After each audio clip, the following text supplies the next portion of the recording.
Welcome to 2-Minute Tips to Thrive, Day 101.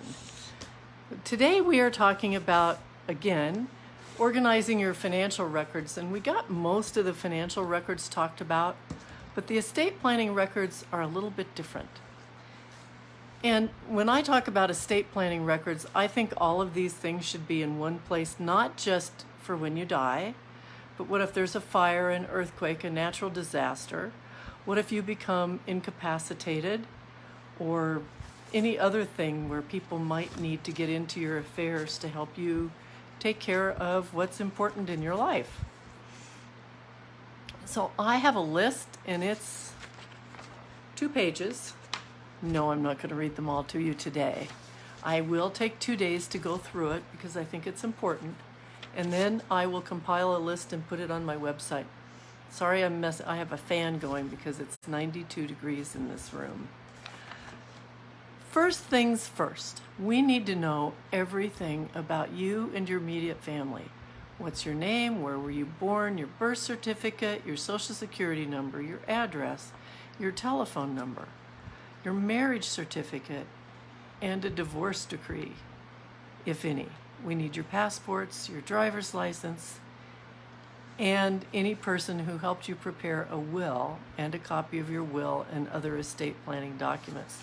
We also need that for your children and your declared heirs. Why?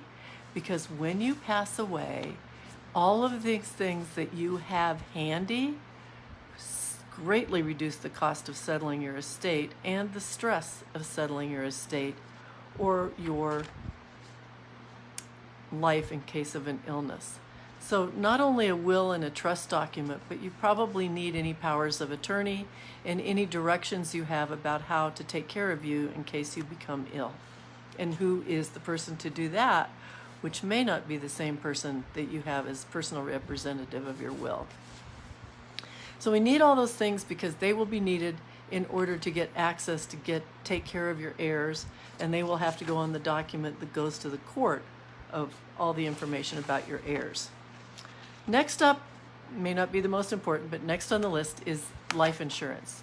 If you have any life insurance, accidental death insurance, disability insurance, AFLAC, or any of those that pay some cost in case of a medical emergency, don't just have the name of the company. Get a copy of at least the front page or the information pages of the policies.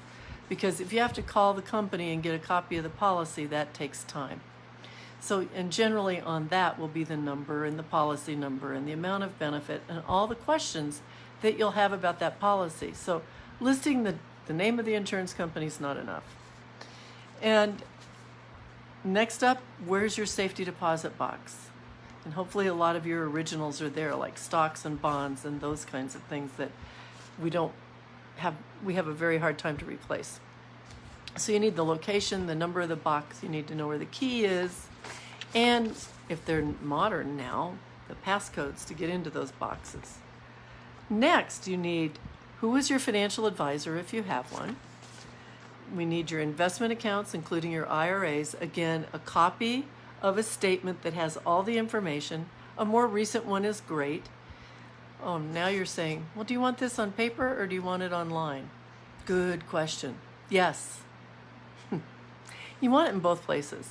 If it's online, your kids probably would rather be looking it up online and then they can access it and send it to, whatever. But I always say have the file, because if there's a fire, take it with you. If you're sick and you're in the hospital and they want to know all this stuff, they can get it out of wherever you tell them it is and they can bring it to the hospital and you can talk about it.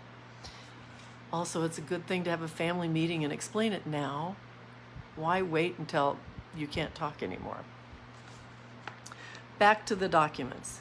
You need checking accounts, savings accounts, credit cards, certificates of deposits, pensions, Social Security and retirement and annuity accounts, tax returns for the last 4 years. You name it, if it's got money on it, you need it. Then you need copies of your bills. And that's where we're going to stop for today because we're at about 2 minutes. I'll get through most of this tomorrow. And then, like I said, I will put a list in the chat or a link to a list in the comment section at the end of tomorrow. In the meantime, with all of this talk of illness and death. Stay home as much as you can. Stay healthy. Stay happy. Be kind to everyone you meet. You never know, they may be taking care of you when you're sick. And thrive every day. I'll see you tomorrow for more of this happy news.